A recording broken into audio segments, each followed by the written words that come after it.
Africa.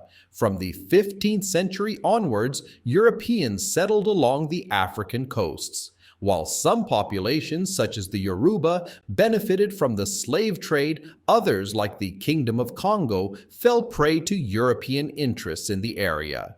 In the 16th century, the Songhai established the largest empire in West African history. In the east, the Ethiopian Empire had to face both Muslim advances and the interests of European powers, and by the 18th century, the emperor had become a puppet of the provincial governors. On the East African coast, Muslim merchants managed to regain their lost trading centers. European bases. In the 15th century, the Portuguese established supply bases along the African coasts. These bases gained their own economic power when the demand for black slaves increased in overseas colonies. Portugal's bases were followed by those of France, England, and the Netherlands. Songhai. In the mid-15th century, the Songhai replaced the Mali Empire as the dominant power south of the Sahara.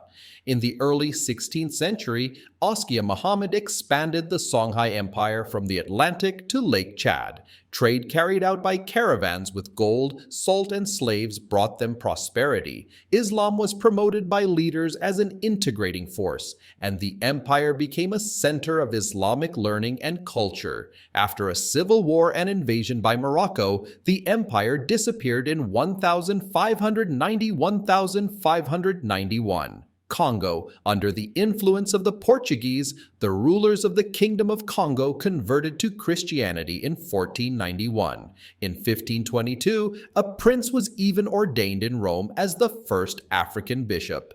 When the kings condemned the slave trade, Portugal conquered the kingdom. Swahili. The ports on the east coast of Africa were heavily influenced by the Arab world. The Swahili language and culture received an infusion of Arab and African elements, which spread throughout East Africa.